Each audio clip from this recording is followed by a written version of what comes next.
ilma waaqayyo ta'uun isaa waaqayyo Gaaffii gabaabaan si gaafadhe ilma waaq Yesuus ilma waaqayyoo ta'uun kanan dandeessu ana qofa Waaqa dandeessu godha. tindeessu. Yesus Kristos ilma waaqayyo ta'uun isaa abbaa isaa wajjin tokko isa taasisuu danda'a. Gaaffii koo qofa naa deebisi. Waa'ee tokkummaa sin gaafanne. Yesuus Kiristoos ilma waaqayyoo ta'uun Yesuusiin waaqa godha. Eeyyeen ni godha.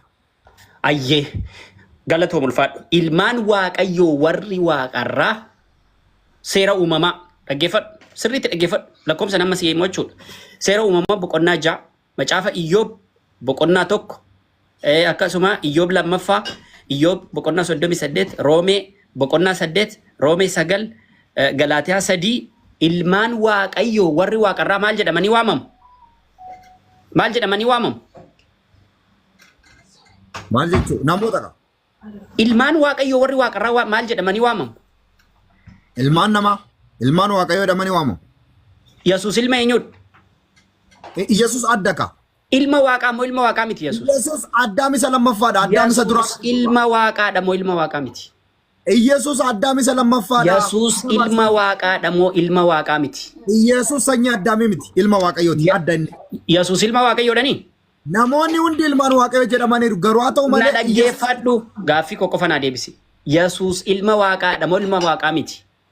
Yesus Kristos ilma waaqayyo Addaam isa lammaffaa hafuura Galatoomi ulfaadhu. Ilmaan waaqayyoo warri waaqarraa ilmaan waaqayyoodha moo ilmaan waaqayyoo miti?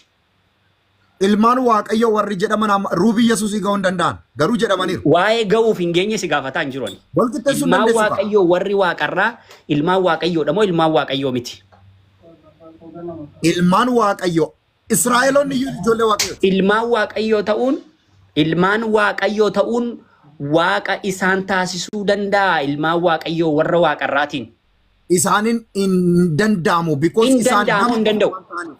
Yesus Kristos garuu hafuura waaqayyo dubbii waaqayyo Ilma waaqayyoo taasisuu hin danda'a. Ilmaan waaqayyoo gaaffii koo deebisi. Ilmaan waaqayyoo warri waaqarraa ilmaan waaqayyoo ta'uun isaanii waaqa isaaniin taasisuu hin danda'a. waaqayyoota jedhamaniiru garuu waaqa tokkicha sana miti. Waaqa isaaniin taasisuu hin danda'a. Waaqayyoota ta'aniiru ragaasiin kenna. Waaqa isaaniin taasisuu isaan waaqadha. Waaqayyoota ta'aniiru ragaasiin kenna. Maarree isaan waaqadha moo waaqa miti? Waaqayyoota ilmaan waaqayyoo.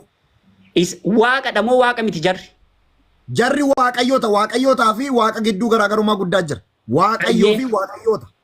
Ayyee dhaggeeffadhu ilmaan waaqayyoo ta'uuni waaqan taasisa moo hin taasisuudha? Gaaffii nan gaafadhe gabaabumatti. Isaaniin hin taasisu Yesus Kristos garuu taasiseera. Ulaagaa garaagarummaa Ayyee ilma waaqayyoo